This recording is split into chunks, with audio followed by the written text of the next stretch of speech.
ሰላም ሰላም የተወደዳችሁ የእግዚአብሔር ቤተሰቦች ሰላም ለእናንተ ይሁን። ፓስተር እንድሪያስ ነኝ። እንደምናችሁ? እግዚአብሔር ስሙ የተባረከ ይሁን። ዛሬ ደግሞ እግዚአብሔር በቃሉ ያስተምረናል፣ በቃሉ ይናገረናል፣ በቃሉ ደግሞ ያንጸናል። ክብር ለኢየሱስ ይሁን። ዛሬ ወደ እናንተ ይዤላችሁ የመጣሁት እግዚአብሔርን መውደድ በሚል ነው። ክብር ለኢየሱስ ይሁን። እግዚአብሔርን ምን ማድረግ መውደድ የሚል ነው። እስኪ አጠር ያለ ጸሎት እንጸልያለን። ቅዱስ አባት ሆይ እናመሰግናለን። ክብር ሁሉ በሰማይ በምድር ላንተ ይሁን። ጥበቃ ስለበዛልን ስምህ ይባረክ። እግዚአብሔር ሆይ በጸጋ ስለደገፍከን ስምህ ይባረክ። እኔንና ወገኖችን በነገር ሁሉ ስላገዝከን ስምህ ይባረክ። ከፊታችን ስለወጣ በነገር ሁሉ መከናወን ስለሰጠህን እግዚአብሔር ሆይ እናመሰግናለን።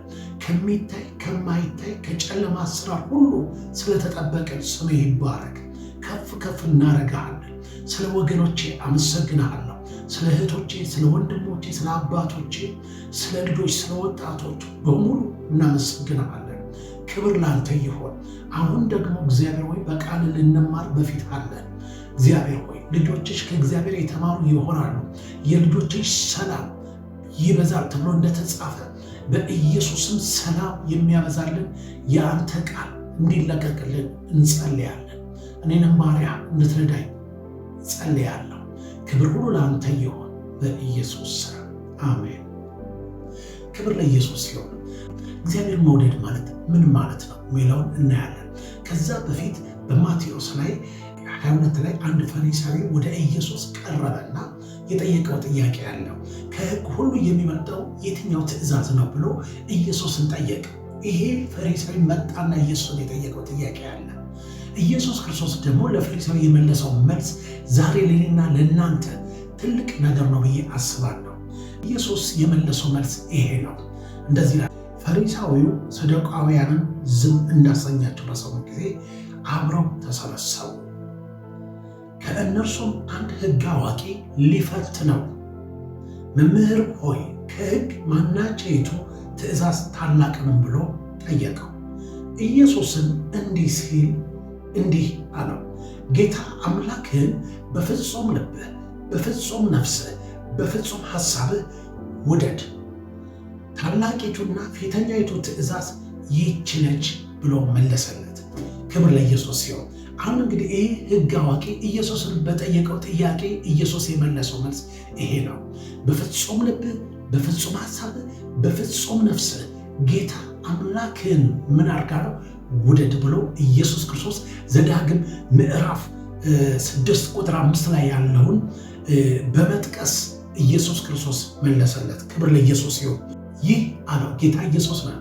ይህ አለ የመጀመሪያውና ከሁሉ የሚበልጠው ትእዛዝ ነው አለው።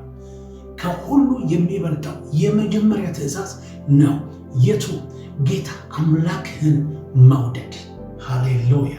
ጌታ አምላክህን በፍጹም ልብህ፣ በፍጹም ሐሳብህ፣ በፍጹም ፈቃድህ ጌታ አምላክህን ምን ማድረግ ማለት መውደድ አለ። ክብር ለኢየሱስ ይሁን። እግዚአብሔርን መውደድ ማለት ምን ማለት ነው? ዛሬ ሁለት ነገሮችን አሳያችኋለሁ።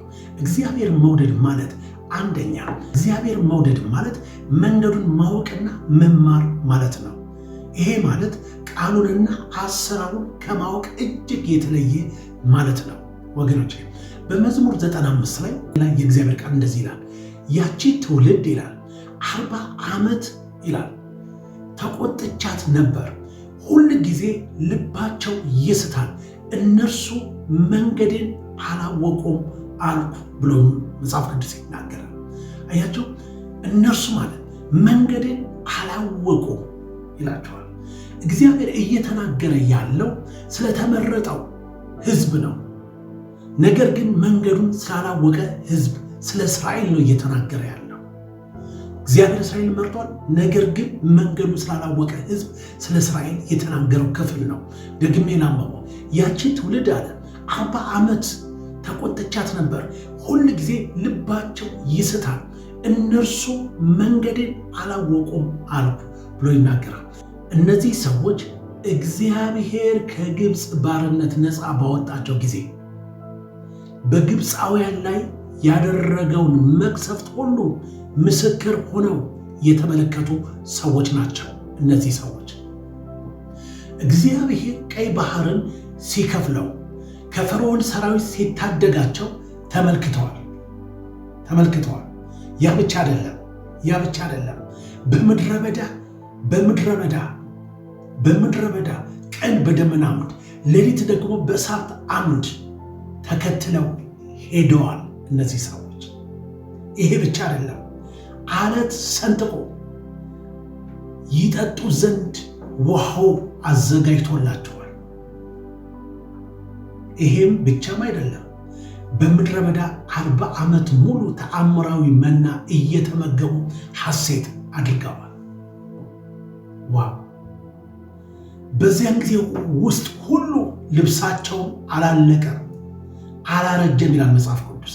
ጫማቸውም አላለቀም ይላል። እስራኤላውያኖች የእግዚአብሔር ታላቅ ሥራ ተመልክተዋል። ሥራውንም ያውቃሉ። መንገዱን ግን ወደ ማወቅ ግን በጭራሽ አልደረሱም። ይወላችሁ ይሄ ሁሉ ተአምራት አይተው፣ ይሄ ሁሉ የእግዚአብሔር ክንድ አይተው፣ ይሄ ሁሉ የእግዚአብሔር እጅ ተመልክተው፣ ይሄ ሁሉ የእግዚአብሔር አደራረግን ተመልክተው፣ ነገር ግን የእግዚአብሔር መንገድ ግን አላወቁም ይላል። ቅድም በመዝሙር 95 ቁጥር ላይ የተናገርኩት ያ ነው። ያቺ ትውልድ የሚለው እነዚህን ነው። ያቺ ትውልድ 40 ዓመት ተቆጥቻት ነበር፣ ሁል ጊዜ ልባቸው ይስታል፣ እነርሱም መንገዴን አላወቁም አልኩናል። አያቸው እነዚህ ሰዎች የሁሉ ተአምራት አይተዋል። የሁሉ የእግዚአብሔር አደራረግ አይተዋል። የእግዚአብሔር መንገድ ግን አላወቁ። ወገኖች የእግዚአብሔር መንገድ ለማወቅ ከእግዚአብሔር ቃል ጋር ዕለት በዕለት ጊዜ መውሰድ አለብን። እግዚአብሔር መውደድ ማለት የእግዚአብሔር መንገድ ማወቅና መማር ማለት ነው። ሁለተኛው እግዚአብሔርን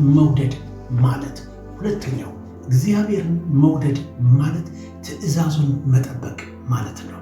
ጌታ ኢየሱስ እንደዚህ አለ። በዮሐንስ ወንጌል ምዕራፍ 14 ላይ ቁጥር 15 ላይ እንደዚህ ይላል፣ ብትወዱኝ ትእዛዜን ጠብቀዋል። ብትወዱኝ። አያችሁ፣ ጌታን መውደዳችን የሚታወቀው ትእዛዙን ስንጠብቅ ነው። ጌታ ኢየሱስ ማለት ብትወዱ ትእዛዜን ጠብቀዋል። እዛው ላይ ቁጥር 21 ላይ ደግሞ እንደዚህ ይላል፣ ትእዛዜ በእርሱ ዘንድ ያለችው የሚጠብቃት የሚወደኝ እርሱ ነው። የጌታን ትእዛዝ መጠበቅ ጌታን መውደድ ማለት ነው። ቁጥር 23 ላይ ሲናገር ደግሞ እንደዚህ ይላል፣ ኢየሱስም መለሰ አለው፣ የሚወደኝ ቢኖር ቃሌን ይጠብቃል፣ አባቴም ይወደዋል፣ ወደ እርሱ እንመጣለን፣ በእርሱ ዘንድ መኖሪያ እናደርጋለን። ሃሌሉያ! ኢየሱስም መለሰ አለው፣ የሚወደኝ ቢኖር ቃሌን ይጠብቃል። እግዚአብሔር መታዘዝ እኛ ለእርሱ ያለን ፍቅር በከፍተኛ ደረጃ የሚገለጥበት፣ እውነቱን የሚረጋገጥበት ነው። ያቸው እግዚአብሔር የምንወድ እርሱን በመታዘዝ ነው። እግዚአብሔር የምንወድበት እርሱን ምን በማድረግ ነው? በመታዘዝ ነው። አንድ ሰው ጌታን እወደዋለሁ ካለ ጌታን መታዘዝ አለበት። ወገኖች በመታዘዝና ባለመታዘዝ የሚሆን ነገር አለ። ጌታ እንድንታዘዘው ይፈልጋል። ትዝ ይላችኋል 1 ሳሙኤል ምዕራፍ 15 ላይ ባለመታዘዝ ውስጥ ብዙ ነገር ያጣ ሰው ሳኦል እግዚአብሔር ከግብፅ እስራኤል ሲወጣል በመንገድ ላይ ሲገዳደር የነበረውን አማሌቅን አጥፋልኝ ባለው ጊዜ ግን እግዚአብሔር ያዘዘውን ትእዛዝ ትቶ ሌላ ነገር እንዳደረገ መጽሐፍ ቅዱስ ይናገራል። ሌላውን አጥፍቶ አጋግና የአጋግ የሆነውን ነገር እንደሰወረ መጽሐፍ ቅዱስ ይናገራል። ሳሙኤል መጣ። ሳሙኤል ሲመጣ ለሳኦል ያለው የተናገረው ነገር ይሄ ነው። 1 ሳሙኤል ምዕራፍ 15 ላይ ቁጥር 22 ላይ እንደዚህ ይላል፣ ሕዝቡ ግን ለአምላክ ለእግዚአብሔር በገልጌላ ይሰዋ ዘንድ ከእርም የተመረጡትን በጎችንና በሬዎችን ከምርኮ ወሰዱ አለው። ሳሙኤልም በውኑ የእግዚአብሔር ቃል በመስማት ደስ እንደሚለው እግዚአብሔር በሚቃጠልና በሚታረድ መስዋዕት ደስ ይለዋልን? እነሆ መታዘዝ ከመስዋዕት ማዳመጥን የአውራ በግ ስብ ከማቅረብ ይበልጣል አለ። አያችሁ፣ ምን አለው? መታዘዝ ከመስዋዕት ማዳመጥ የአውራ በግ ስብ ከማቅረብ ይበልጣል። መታዘዝ ነው የሚቀድመው ብሎ ይናገራል። ሳኦል ባለመታዘዝ ያጣው ነገር አለ። እንደገና ደግሞ በመታዘዝ ደግሞ የምናገኘው ነገር ደግሞ አለ። ለዚህ ነው እግዚአብሔር በዘፍጥረት ምዕራፍ 22 ላይ ሁላችን የምናውቀው ቃል አለ። እግዚአብሔር አብርሃምን አንድያ ልጅህን ይስሐቅን ይዘህ ወደ ሞሪያ ተራራ ሂድና ሰዋልኝ ሲለው አብርሃም በመታዘዝ ያደረገው ነገር አለ። ታዘዘ። በታዘዘ ሰዓት ይላል መጽሐፍ ቅዱስ እግዚአብሔር በዘሳብቅ የታሰረ በግ አዘጋጀለት ብሎ መጽሐፍ ቅዱስ ይናገራል። የማይደክምበት መሮጥ እንደማይችል ይታወቃል። አብርሃም ግን እግዚአብሔርን ስለታዘዘ እግዚአብሔር ለአብርሃም ትልቅ በረከት ነው ያዘጋጀለት። ዘፍጥረት ምዕራፍ 22 ላይ የእግዚአብሔር ቃል ቁጥር 12 ላይ እንደዚህ ይላል፣ እርሱም በብላቴናው ላይ እጅህን አትዘርጋ፣ አንዳችም አታድርግበት፣ አንድ ልጅህን ለእኔ አልከለከልክምና እግዚአብሔር የምትፈራ እንደሆንኩ አሁን አውቄአለሁ አለ። አያችሁ፣ ለመታዘዝ እግዚአብሔርን የሚፈራ ማንነት ያስፈልጋል ወገኖች። አያችሁ፣ አብርሃም እግዚአብሔርን ይፈራ ስለነበር እግዚአብሔርን ታዘዘ። ለበረከት የምንሆነው ስንታዘዝ ነው። እግዚአብሔር ይባረክ። የእግዚአብሔር ቃል በመዝሙር 112 ላይ የእግዚአብሔር ቃል እንደዚህ ይላል፣ ከ1 እስከ 3 እንደዚህ ይላል፣ ሃሌሉያ እግዚአብሔርን የሚፈራ ሃሌሉያ እግዚአብሔርን የሚፈራ ትእዛዙንም እጅግ የሚወድድ ሰው ምስጉን ነው። ትእዛዙን እጅግ የሚወድድ ሰው ምስጉን ነው። ዘሩ በምድር ላይ ኃያል ይሆናል። የቅኖች ትውልድ ትባረካለች። ክብርና ባለጠግነት በቤቱ ነው፣ ጽድቅም ለዘላለም ይኖራል ብሎ መጽሐፍ ቅዱስ ይናገራል። አያችሁ፣ ልድገመው። ሃሌሉያ እግዚአብሔርን የሚፈራ ትእዛዙንም እጅግ የሚወድድ ሰው ምስጉን ነው። ዘሩ በምድር ላይ ኃያል ይሆናል። ዘሩ በምድር ላይ ምን ይሆናል? ኃያል ይሆናል። ምን የሚያደርግ? እግዚአብሔርን የሚወድ ሰው። እግዚአብሔርን የሚወድ ሰው ዘሩ ኃያል ይሆናል ይላል። ክብር ለኢየሱስ ይሁን። የቅኖች ትውልድ ትባረካለች ይላል። ትውልዱ እየተባረከ ይሆናል። ምን የሚያደርግ? እግዚአብሔርን የሚወድ ሰው። ክብርና ባለጠግነት በቤቱ ነው፣ ጽድቁም ለዘላለም ይኖራል ይላል። ክብር ለኢየሱስ ይሁን። ወገኖች ዛሬ መልእክቴ ይሄ ነው። እግዚአብሔርን መውደድ። እግዚአብሔር መውደድ ማለት መንገዱን ማወቅ ማለት ነው። እግዚአብሔር መውደድ ማለት እግዚአብሔርን መታዘዝ ማለት ነው። ክብር ለኢየሱስ ይሁን። ሃሌሉያ። እግዚአብሔርን መንገዱን ማወቅ ይሆንልን። እግዚአብሔርን መታዘዝ ይሆንልን ወገኖች። እግዚአብሔር እንወዳለን ስንል እነዚህ ሁለት ነገሮች ወሳኝ ነገሮች ናቸው። ሃሌሉያ። እግዚአብሔር ይባርካቸው። ሁላችን አጭር ጸሎት እንጸልያለን።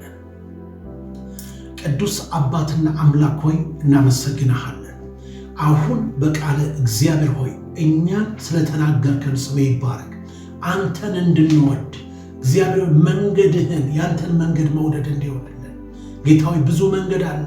ነገር ግን እኛ ግን ያንተን መንገድ መከተል እንድንችል እንድትረዳን እንጸልያለን። አባት ሆይ ጌታዊ፣ አንተን መታዘዝ እንድንችል ጌታዊ፣ በመታዘዝ ክብር አለ፣ በመታዘዝ በረከት አለ፣ በመታዘዝ ስኬት አለ፣ በመታዘዝ ሰላም አለ፣ በመታዘዝ ከፍታ አለ፣ በመታዘዝ ድል አለ። እግዚአብሔር የሚታዘዝ ማንነት ይብዛልን። በጊዜውም አለ ጊዜው መታዘዝ ይሆንልን። እግዚአብሔር ሆይ ስለመጣው ክቡር ቃል እናመሰግንሃለን። ክብር ሁሉ አንተ ይሆን በኢየሱስ ስም። እግዚአብሔር ይባርካቸው። ሃሌሉያ። እግዚአብሔርን መውደድ ይሆንልን ወገኖቼ። ዘመናችሁ የተባረከ ይሁን። እግዚአብሔር ቢፈቅድ በሕይወት ብንኖር ኦንላይን ላይ የጸሎት ርዕስ ያላችሁ ሁሉ የጸሎት ርዕሳችሁን እያቀረባችሁ አብረን እንጸልያለን። እግዚአብሔር ዘመናችሁን ይባርክ። በምንም አይነት ጥያቄ ውስጥ ላላችሁ ሰዎች ለእናንተ ጸልያለሁ። በኤችአይቪ፣ በካንሰር፣ በብዙ አይነት ጥያቄ ውስጥ ለተሞላችሁ ሰዎች ለእናንተ ጸልያለሁ። በር የተዘጋባችሁ ነገሮች መከናወን ያቃታችሁ፣ በነገር ሁሉ መከናወን ያጣችሁ ሰዎች ለእናንተ ጸልያለሁ። የምትፈልጉት ነገር ሳይሆን የማትፈልጉት ነገር በሕይወታችሁ እየተከተለ ለምትቸገሩ ሰዎች ለእናንተ ጸልያለሁ። እግዚአብሔር ዘመናችሁን ይባርክ። ተባረኩ በኢየሱስ ስም አሜን።